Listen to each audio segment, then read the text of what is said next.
effect on her. And then I'll just kind of go with introductions. I'll introduce myself, and then I'll just invite you as my chaplain colleagues to introduce yourselves, a little bit about your context. I know you just said some of that, AB, for personal check-in, but if you wouldn't mind saying that, I mean, and then also, I mean, not everything, whatever you feel comfortable with, and then also, and Andrew, I know that you've got your fingers in some pie with some projects. If you just say a little bit about like, hey, I'm interested in this, or I'm working on this, and then Renske, I'd love to have you introduce yourself. I mean, in as much as you want to, you can go through the whole CV if you want to, but however much you want to say, of course, where you're teaching, and I would love to know at some point, Renske, like what you're working on. So I'll stop there. Andy, let me know when we're ready to get going. Yep, we're ready? Yeah. Okay, cool. Let's go. Hi, everybody. Welcome to Office Hours with the Hospice, Palliative, and Spiritual Care Research Network with Transforming Chaplaincy. We're very pleased to have with us today for this session, Dr. Renske Kruizinga from the Netherlands be a part of this, and her roles as a researcher and professor related to chaplaincy care and all things religion, spirituality, and existential matters in palliative care.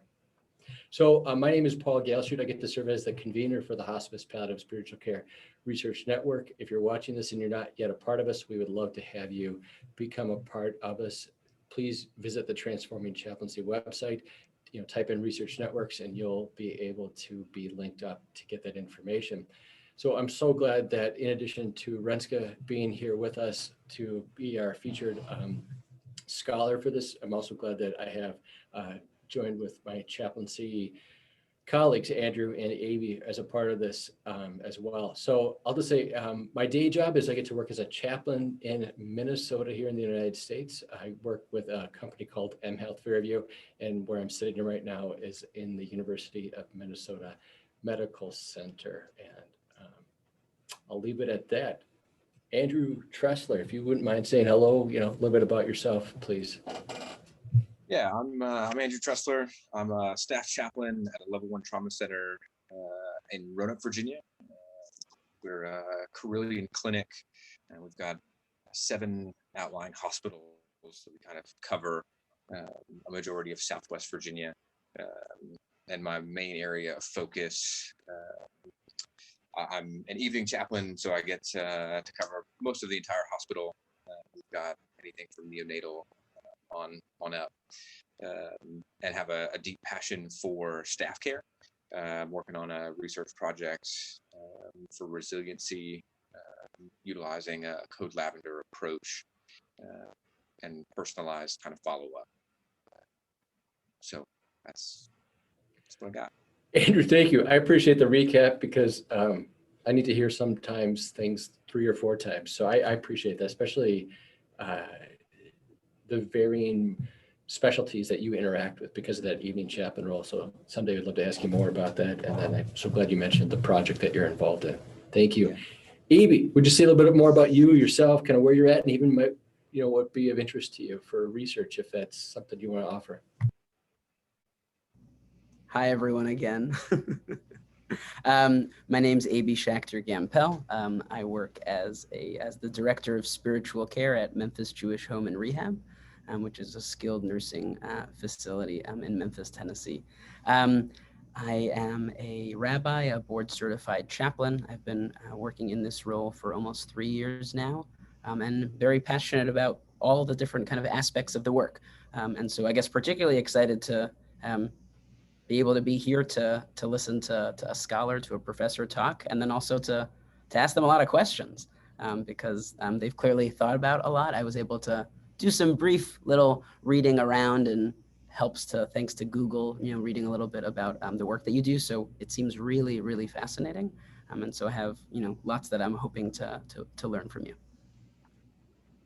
Thank you, Evie. And I have to say, being a big fan of Memphis, sorry, I got nothing but the blues on my mind as you talk here. But I'm also kindly aware that long-term care, I imagine it's also true in the Netherlands that there's just a scarcity of research in that area, and that also for obviously with the Jewish faith background, that there's just not enough research related to, I think, are really kind of zeroing in on that population. So I appreciate you being here as a partner in the work and making me aware more of where there's lots of gaps. Renske, thank you for being here again. If I had the red carpet, I'd roll it out for you. But I don't, but I would love to, if you're kind enough to offer an introduction about where you teach. Avi mentioned sort of a little bit about, what you might be involved in, but just say as much as you want, and then we'll just kind of have some conversation. Yeah, thank you so much for inviting me, Paul. It's really an honor to be here with you, real chaplains, to talk to. That's really nice for me. Also to look outside of the Netherlands, because we're such a small country, and to know the story from the US, what's happening there. So I really, really enjoy this overseas connection. So my name is Renske Kruizinga. I'm not a professor. I'm just an assistant professor. I'm working at the University of Humanistic Studies in Utrecht. So at a beautiful building behind me. I just put it up there so you can imagine where I work. It's a really small university, just 500, 600 students. And they don't all become chaplains, just a small part of them are doing the master's chaplaincy, and then they become humanistic chaplains. So some of them will not be affiliated, but some of them will be affiliated by the, we call the Humanistic Alliance. And so my work is teaching and research. Before this, I did my PhD, so it was full-time research, and I did a lot of effect research on the effect of structured conversations with advanced cancer patients. And also, well, it was mixed method, so quantitative, qualitative. And in my work now, I mostly do teaching, so a lot of the time, 60–70%, I do teach bachelor's, master's students, a lot of methods, so how to do research, how to code, how to make work of Atlas TI, that kind of courses, but also, also a lot of transdisciplinary courses. So I'm now designing a course on the body. So we're using books like this, so Strange Body, but also a book by Anthony Pym. I don't know if you know it, When Colorblindness Isn't the Answer, Humanism and the Challenge of Race.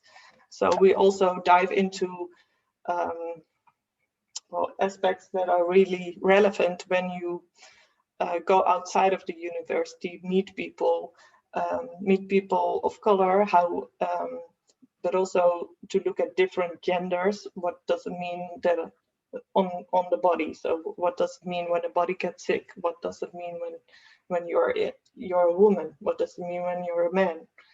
All that kind of questions also are discussed in our course. So really fascinating, interesting, I think.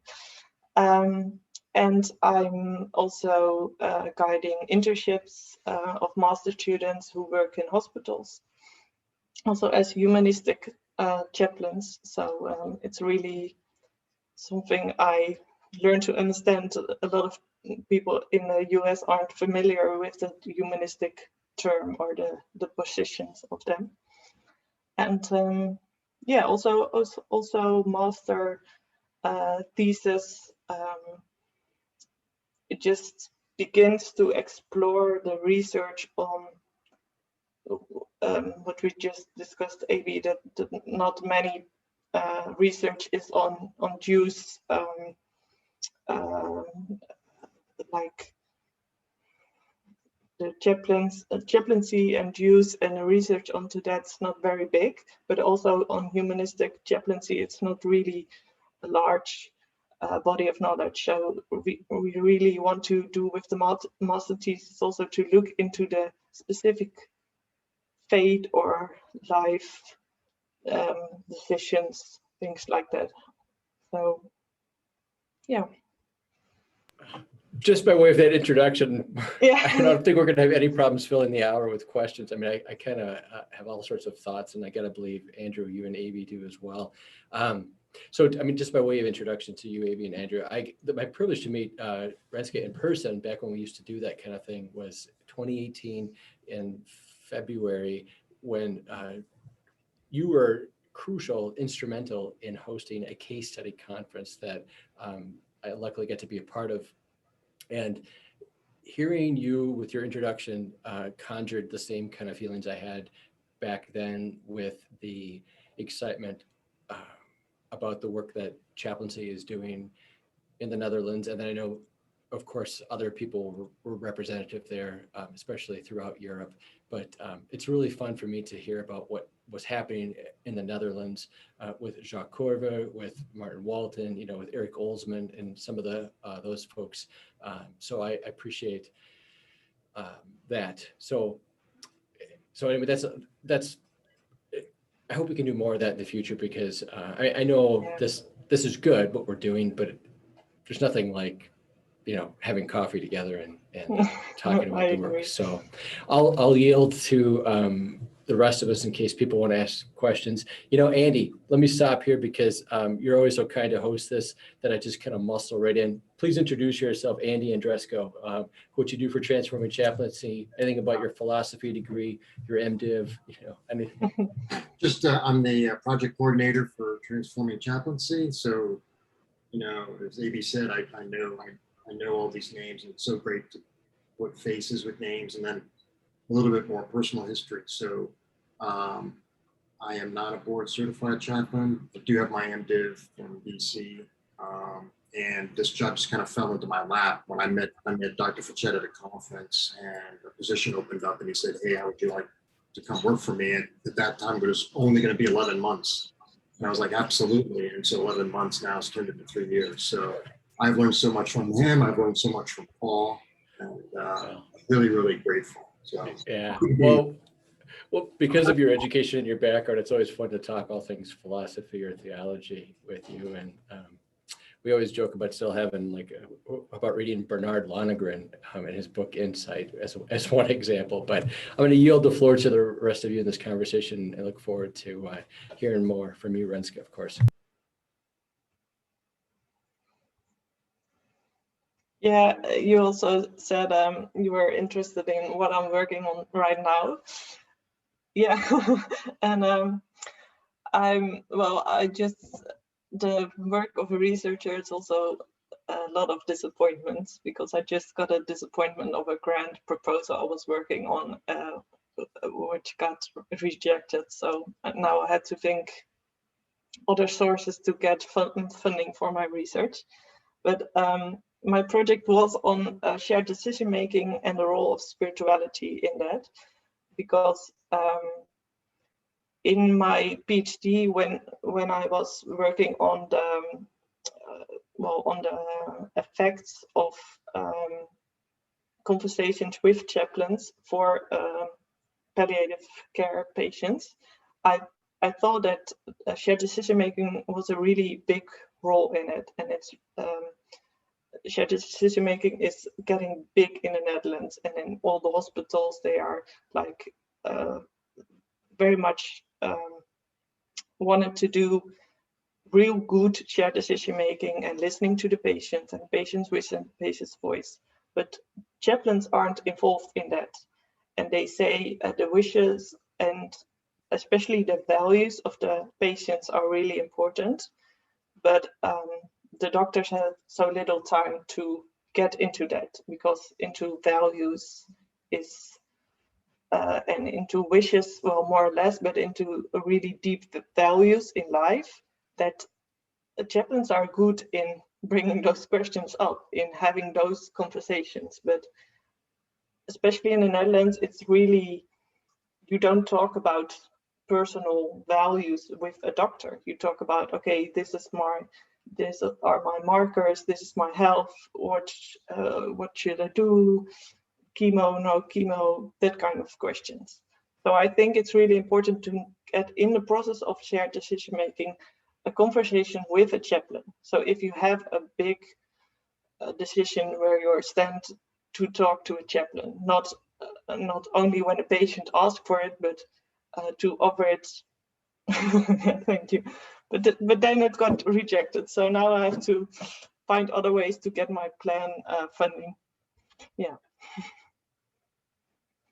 So this is one thing I was working on, and I was wondering, do you recognize this in the US to be a big thing, or?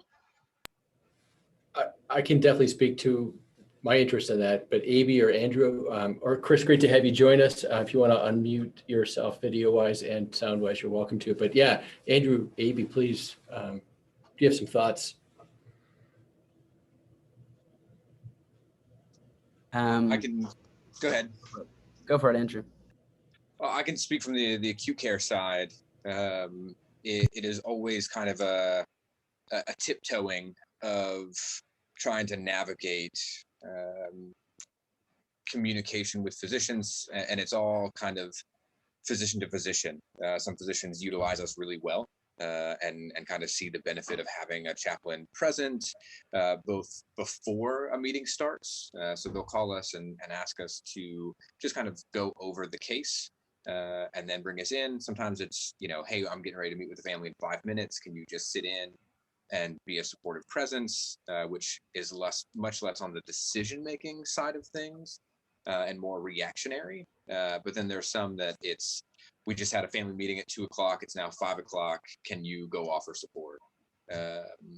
And navigating and trying to do education that we're available, what we can bring to the table is a constant uphill battle for us in our setting. Again, some physicians utilize us all the time, and then others seemingly don't know that we exist. Yeah, and if they ask you to sit in, what's your role then?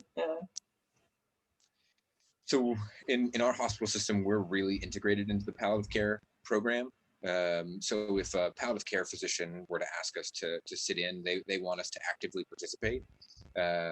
So if a patient is talking about, or their family's talking about their spirituality and where their faith kind of helps them make informed decisions, we can kind of help educate not only the medical staff and how that may influence, but then we can help answer questions, because a lot of people don't have a ton of clarity on what their faith says definitively one way or the other on a certain decision making, and oftentimes that looks like, is it okay to withdraw care? Is it okay to limit some of these things and go more of a pain control, comfort care measure route, and giving some information there, and then just helping them navigate and reading your article, and this one's a little bit of an older one, but the hope and the metaphors on hope kind of comes into that, and I found it fascinating that that physicians and chaplains oftentimes use different metaphors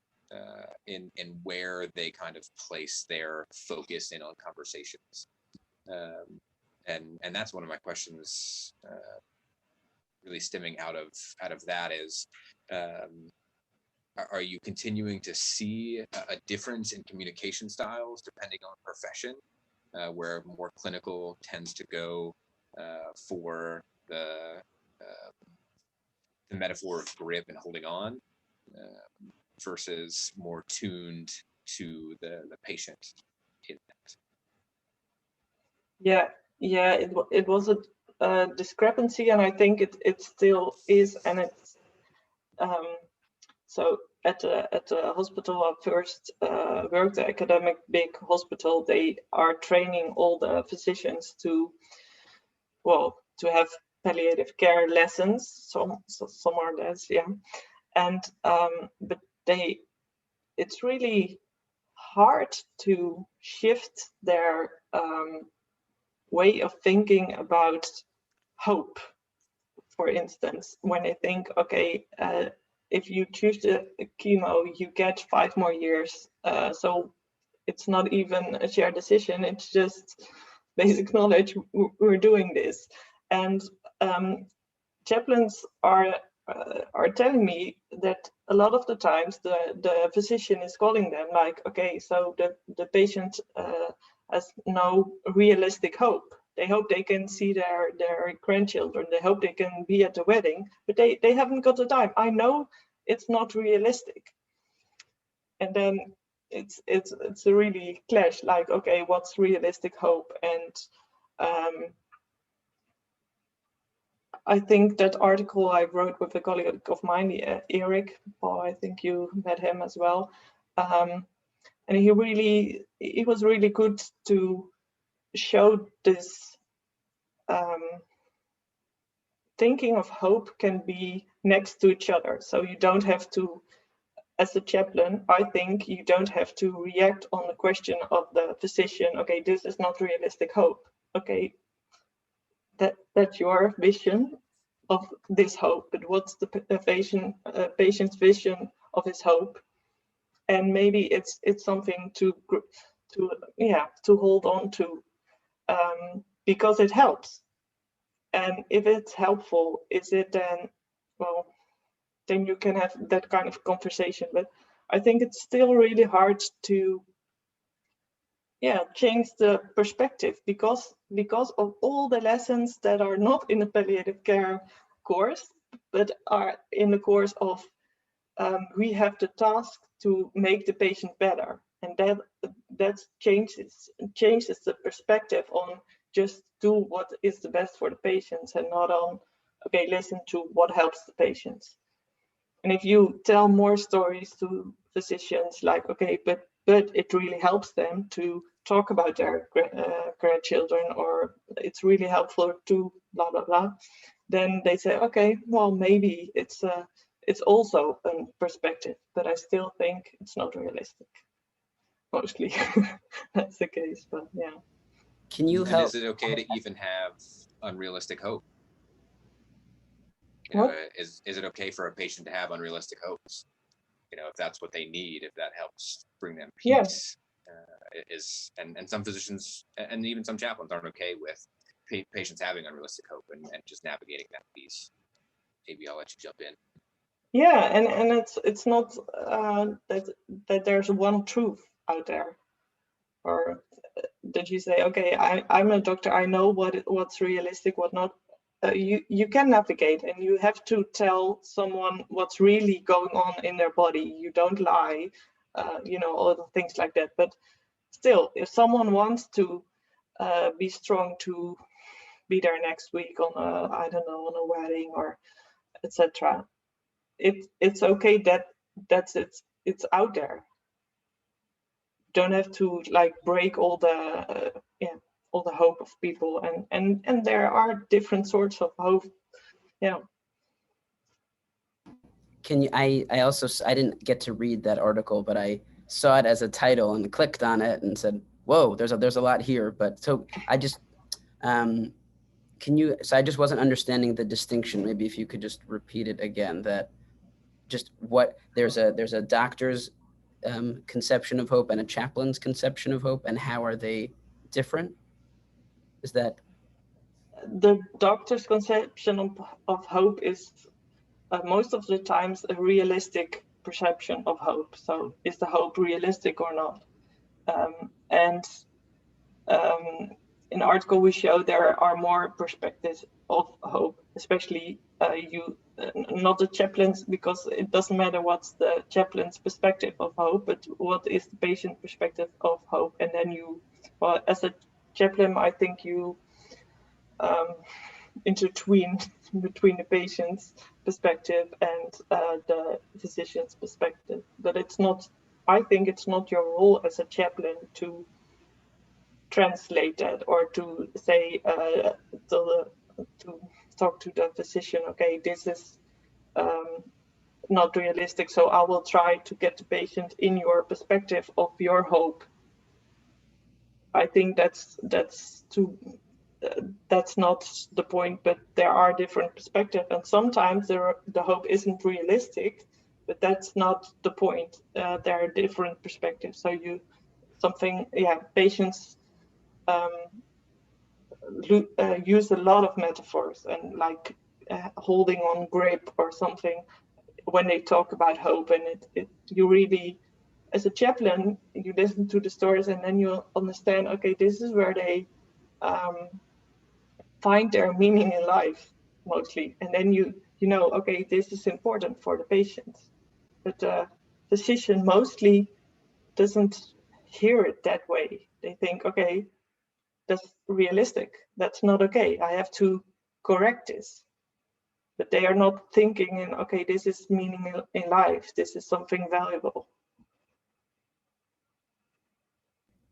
Right. Okay. That's very helpful. I mean, it also, you know, from what I can understand, then it's, well, if the doctor is looking at it as what decisions do I need to help this patient make, if their hope is unrealistic, that they want to see a grandchild be born, but that won't happen for another, who knows, however many years, and this person doesn't have that amount of time to live, then I imagine they're stuck and they want to say like, well, I'd like, I don't know, I'm just trying to imagine what the doctor's going to say. I'd like this person to hold on to that hope, but I also want to tell them that like, it's only a year more probably, and your grandchild's not going to be here in a year or more. Yeah, but I think, well, that's back to the shared decision making. I think most of the times when there's that kind of decision at stake, the realistic version or the how many time will it provide me this chemo, this therapy, this decision? How much time will I buy? That's the most prevalent question, but they don't talk about the underlying values, the underlying things that matter in life, and they can be really valuable for a person and more valuable than a year. And when they looked into decisions that have been made, also very much physicians say, but I know what the patient wants. I know that it's important to, well, with the breast cancers, to she's old, so you don't want to have that breast anymore. And that are all images physicians had in their head, but they were not spoken out with the patient. So I think it's really important to also for chaplains to understand, okay, this is our business, this is what we're good at, and it's really important, so we have to bring it forward. I'm going to pause here for a second and say, Chris, would you mind? Thank you, Renske. I'd love to pick that up on that, but I also want to say, Chris, thank you for joining us. If you would say hello, you know, where you're talking to us from. Thank you. My name is Chris Ham. I am a palliative care chaplain. And I am I am from upstate New York. And my apologies for my late arrival. I was finishing up a faculty meeting. Yep, better late than never, as they say, Chris. I'm really glad you're here. That is true. Yep, and you probably heard we're having a little bit of this conversation related to shared decision making and chaplaincy and palliative care and Renskes, because it got started when Renske was talking a little bit about future projects that she is working on. So if you have some thoughts on that, or Andrew or AB again, or Renske, if you want to pick it up again, I definitely have some thoughts, but would love to hear from colleagues too, and you.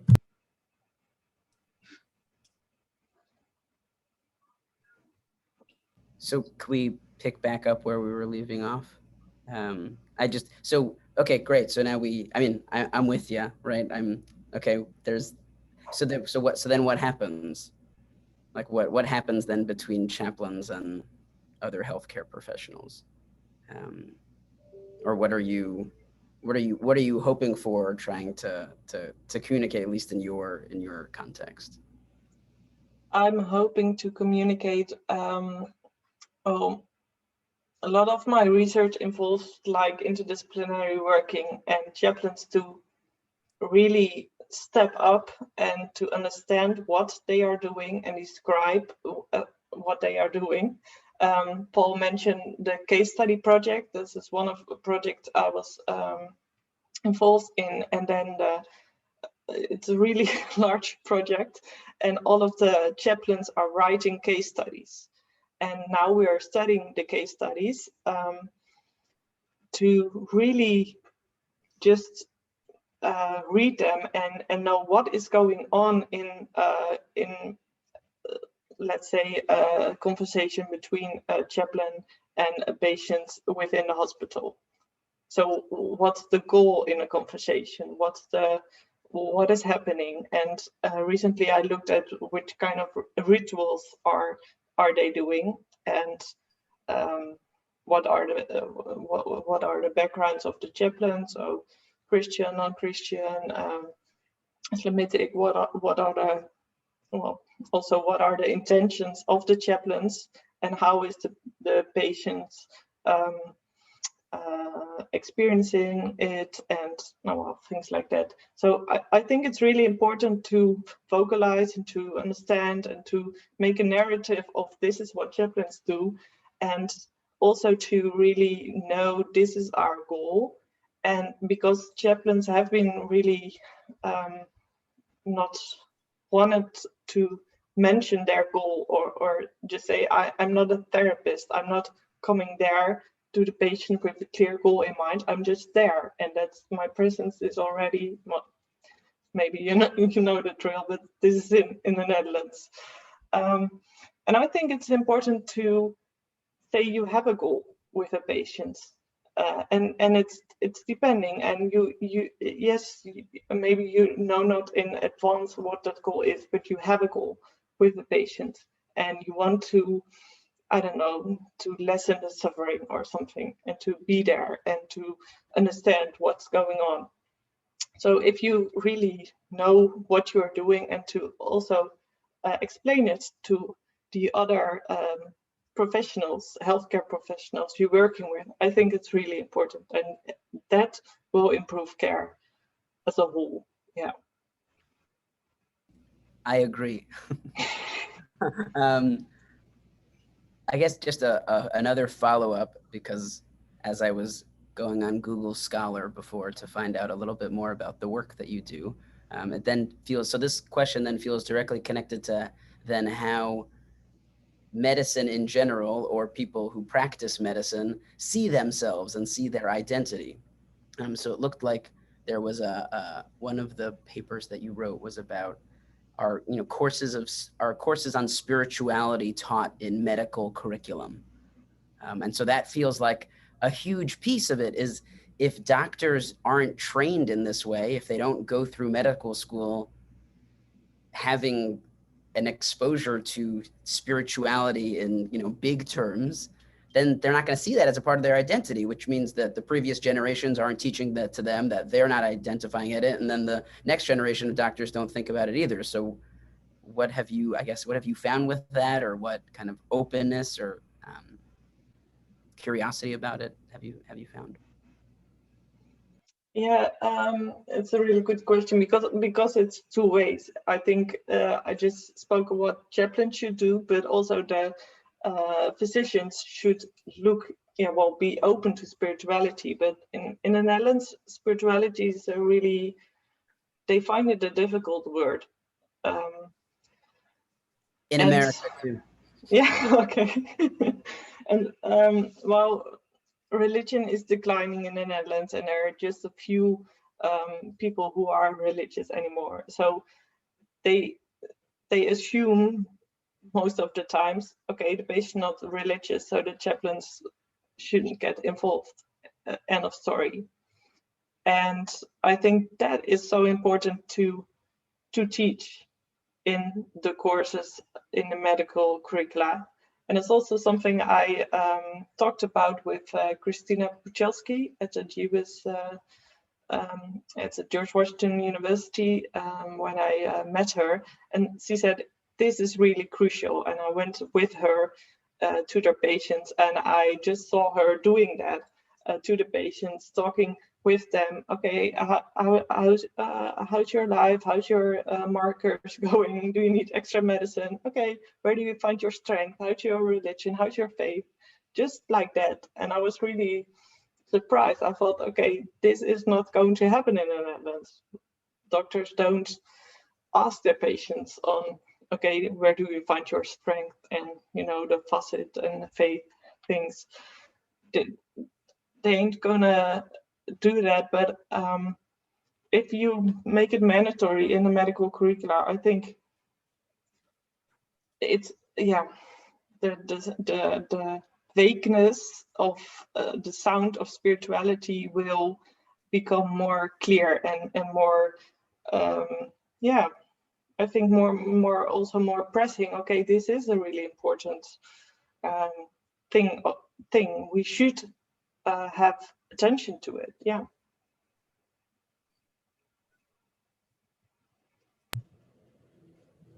Yeah, Renske, I clearly hear you identifying the gap between what is required for how we tend to care for one another as human beings and what chaplains can offer amid that process. And yes, I would totally agree.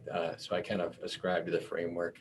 Arthur Frank is one of the big authors for me that talks about stories forever will and forever be the source of all values. And you had mentioned Christina and her great work in that 2009 more North American based white paper. I know the 2014 had a slight variation on the definition for spirituality, but in the 2009 paper, what I loved so much about it was how it talked about how chaplains use, they engage in these encounters where narrative is so clearly a part of it, using interpretive frameworks to bring that to their documentation. But the so if stories are the source of all values, and that's the way that we converse with our folks, then they emerge amid our conversations and our care exchanges. So how is it that we can bring that to our interprofessional partners? For me is a critical process in that. And so, yeah, I'm quite curious what theory models might be out there based upon that. That's something that I've had a conversation with another researcher about as well, related to this, because like you probably were using Ofa Lee's article from when she's out of Chicago, the article that was published in the Journal of the American Medical Association, like 2017, but she was in a primary care setting here in the US, and she was doing healthcare directive completion. But I think a part of that was like she, as a chaplain, was certainly engaging folks in this very interpersonal way, and was getting like these amazing completion rates, that were like gonzo bigger than anything. Because I think in the US, people completing healthcare directives, correct me if I'm wrong, my US colleagues, it's somewhere around 33%. But her article showed it was like in the 90% range. And it was just like unheard of. So JAMA published it. But anyway, I'll stop there. So I'd be curious if you have any thoughts on anything I said, or if you just let Paul kind of take up some hot air for a while.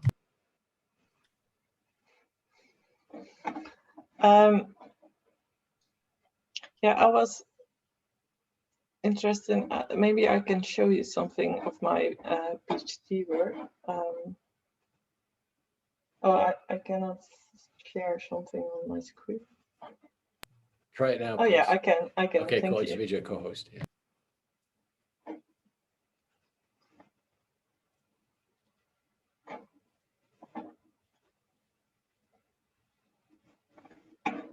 Okay, do you see something? Yes.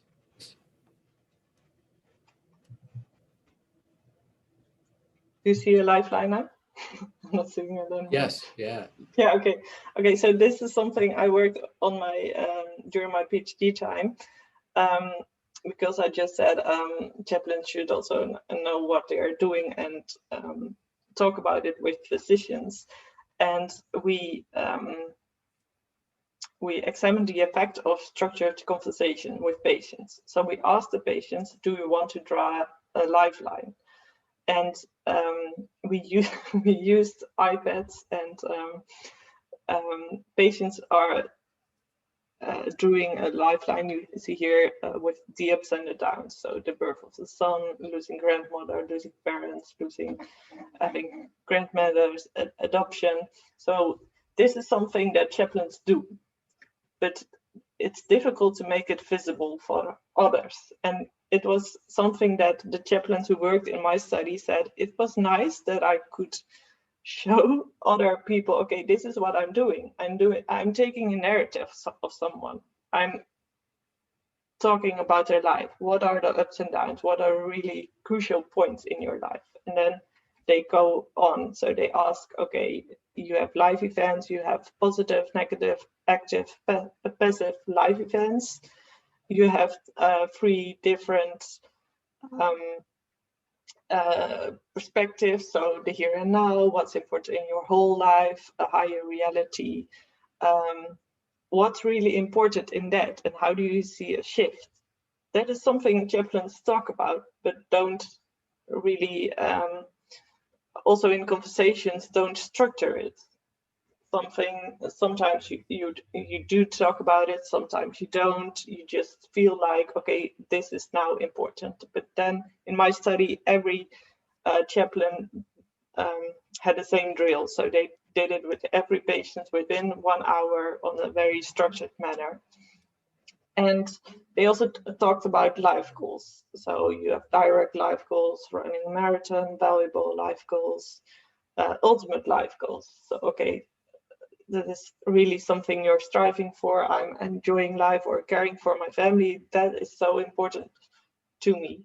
And that is something that also your illness and your also something shared decision making comes up, because if you're not able to care for your family, it's a really big deal. So you see the struggle with in the patients. And then, well, they ask about, okay, how do you see coherence? Do you see between your life events and your life goals? Are they like in line, or are they struggling caring for your family? The slide's a little bit bigger. Is that possible?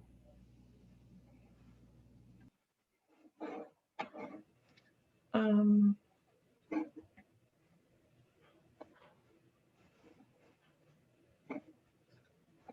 don't know.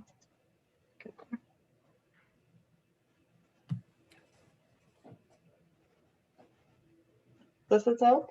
No. It's a little better, but not a ton.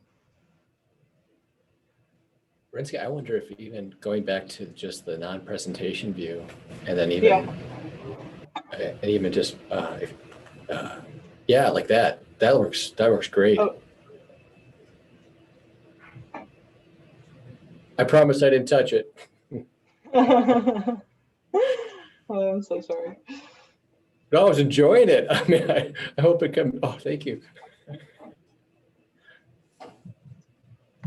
Does it help?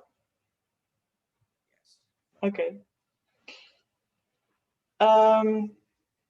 Yeah, so I think when I conducted this study, chaplain said, okay, these are things we talk about. We talk about lifeline. We talk about important life events. We talk about life goals.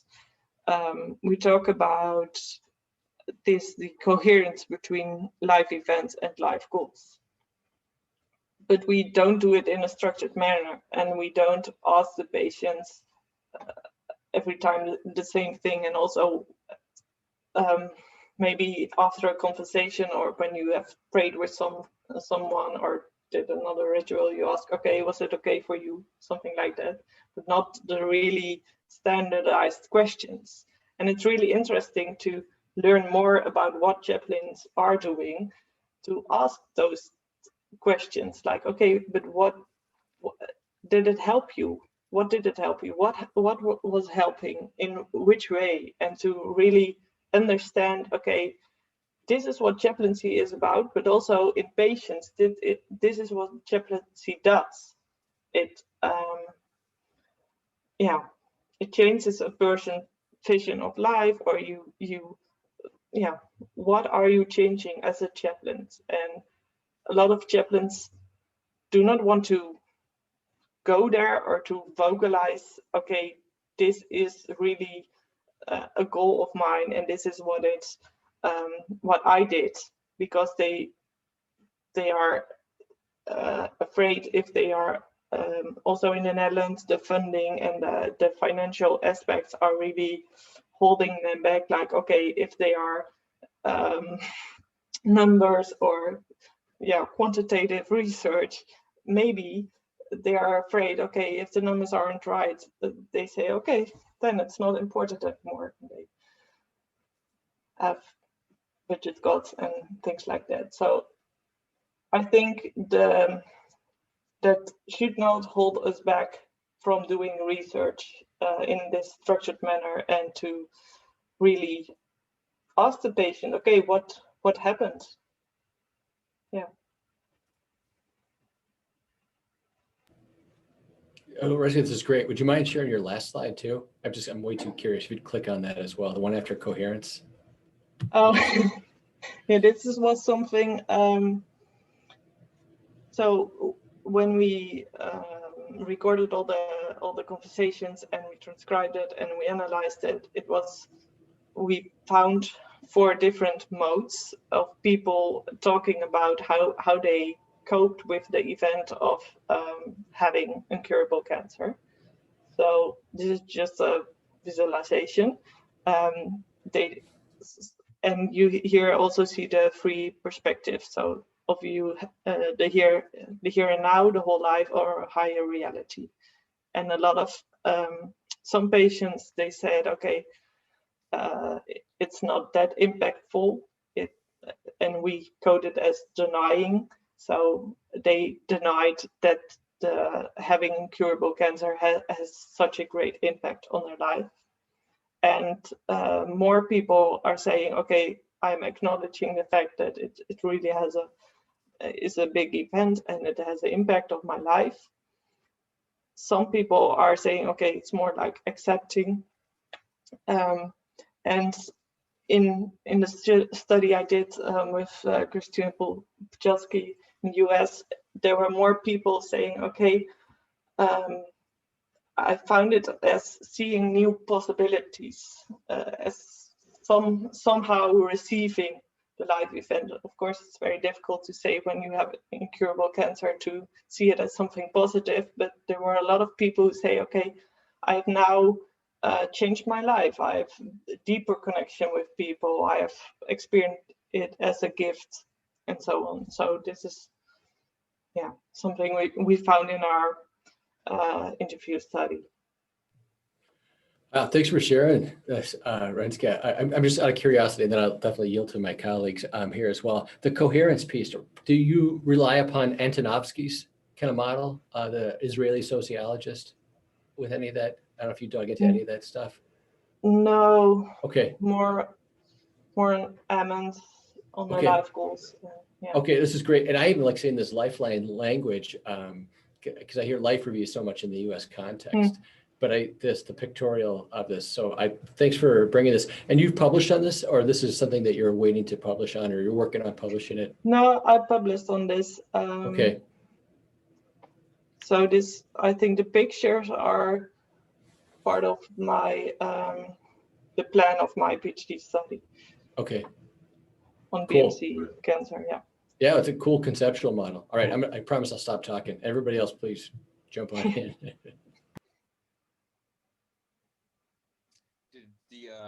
The structured questions that were asked, are those in that research publication as well? Because I think that's a fascinating piece of where each kind of CPE center here in the US, as they are kind of training chaplains, they'll pull from their own modeling and their own training. So every place that I've worked or kind of gone around, they have their own, and there is no centralized best practices on whether it's just general assessments or really specific in facilitating a life review and going through those things. And how did you go about centralizing those for this study? Yeah, so the questions themselves are not like really in the article in the whole, but I can send you them if you want to. And Awesome. they did a study in the University of Nijmegen, so more in the south of the Netherlands, and there they work with the questions, and well, every also master students work with the questions, and the feedback they got, and then they changed it a bit, and so we made them standardized, and we just had a pilot study first with I don't know, 20 patients to figure out if the questions work. But it's hard to have a standardized questions because as a chaplain, it was really hard for the chaplains to follow the guidelines because they are free spirited people and they want to have the specific questions for that patient. So I found that list at that point as well. It felt like a straitjacket to them because they had to more or less ask those questions. But I think it's the way you get data on the effects. Yeah, and that's the piece that chaplaincy is really lacking, is being able to validate and kind of give credence in concrete numbers. And this is something that we've been talking about in our department the last couple of months, is putting numbers to what we're doing, and not just how many patients are you seeing and how much time you spend with them, but measuring, setting goals and going through assessments, and being able to have some level of consistency and showing that to our boss's boss's boss, and they're caring about, not necessarily are you connecting with people, do they feel better at the end, and if you say yes to that question, how do you know?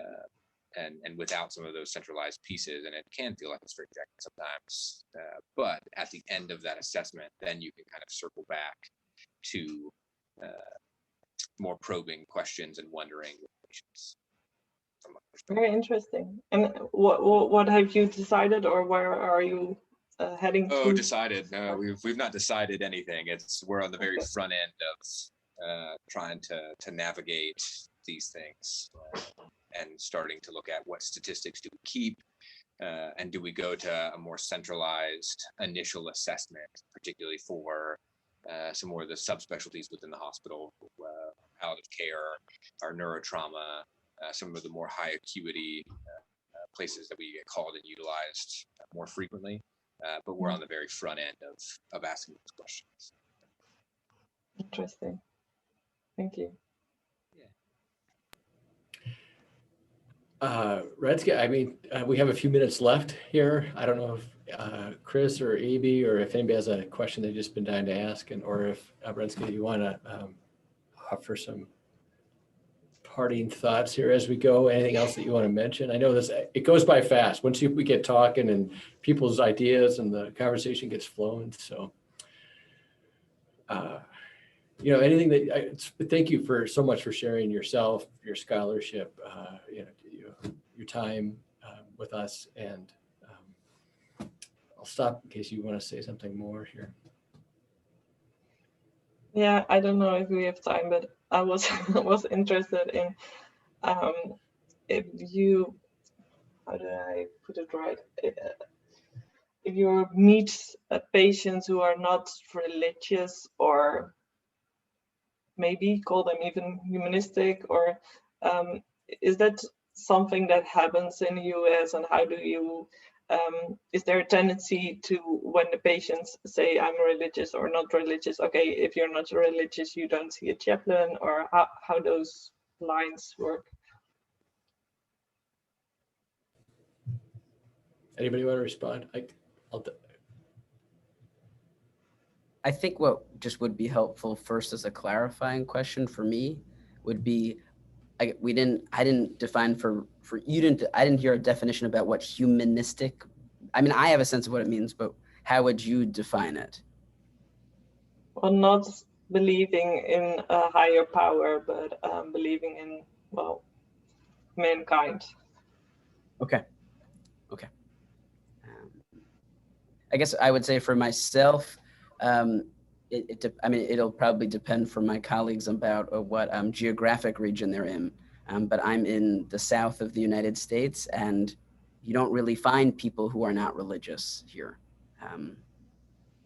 So, I mean, I grew up in New York City, and so, being surrounded by agnostics or atheists, or humanists, that was a regular part of my Jewish community. That was who we were, that's who we are.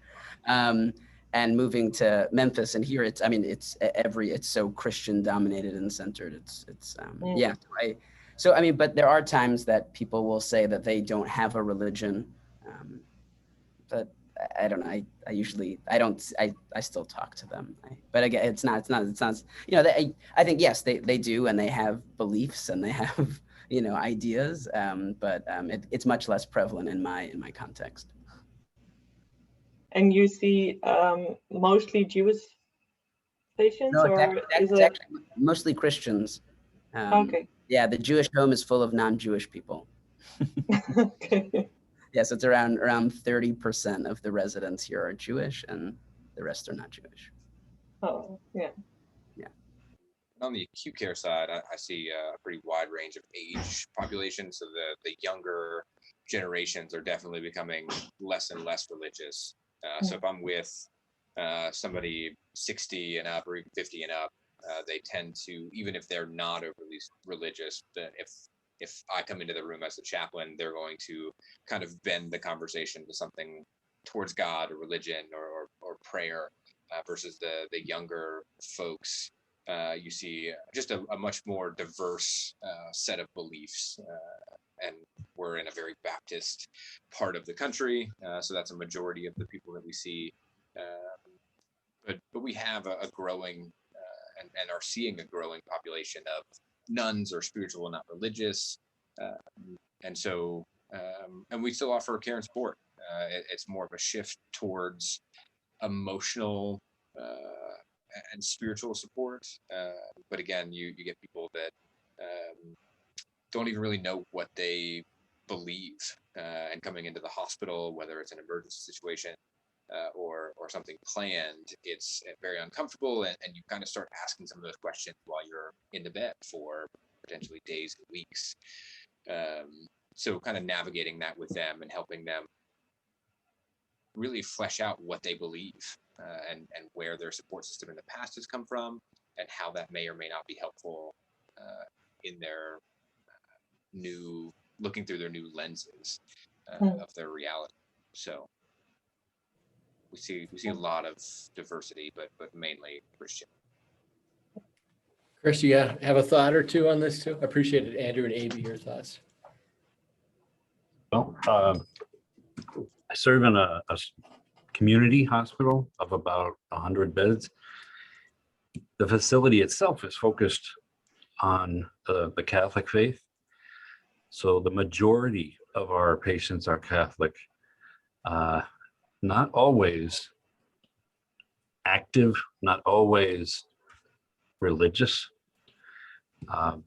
As Andrew said, we are finding more and more of the people that they'll list nuns as their religion, or just decline to even answer it.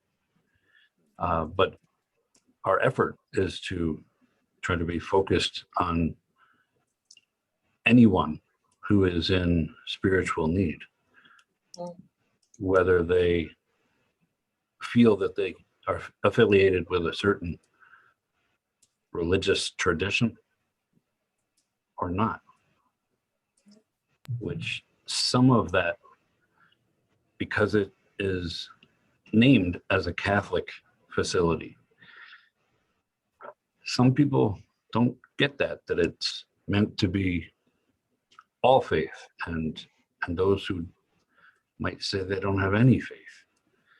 And I do agree with Abe that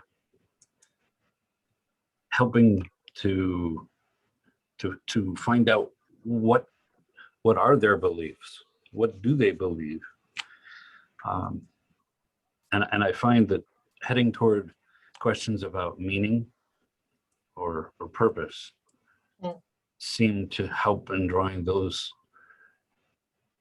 pieces out of their story. Yeah.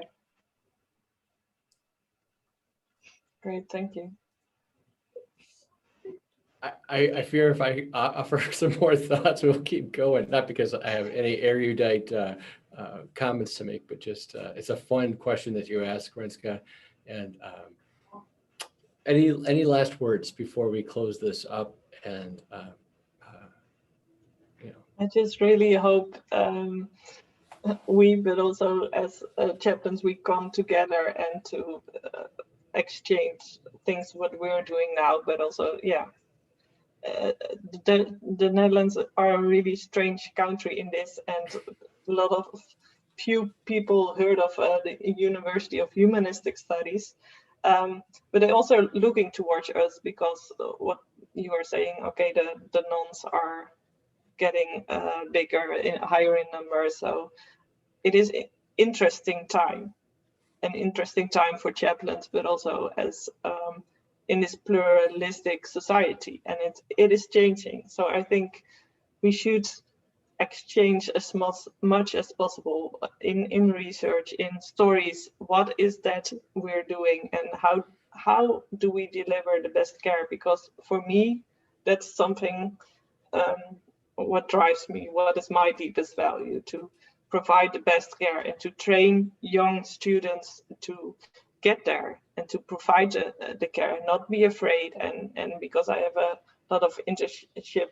students who are doing their internships in hospital, and they're a bit of scared and okay, I'm talking to a physician and it's scary, but you know, to get out there and to stand there and to say, hey, I'm a chaplain, this is important, this is what I do, this is the goal of what I'm doing. So I'm just hoping to be part of that kind of movement. Yeah. boy, I'm glad we recorded that. Yeah, that was great. Yeah, I appreciate the last salvo there. That's as we say in the baseball world, those of us, and I know the Netherlands has baseball too. So, hey, Renske, thank you so much. Aby, Andrew, my partner at TC, and Chris, thanks so much for being a part of this conversation. It's been a lot of fun to kind of sit around this chaplaincy fire with you for a little while, and stay tuned for the next kind of whatever iteration of this is. But Renske, again, immeasurable thanks to you, and all the best on your teaching and the work that you do in supporting people as they become chaplains.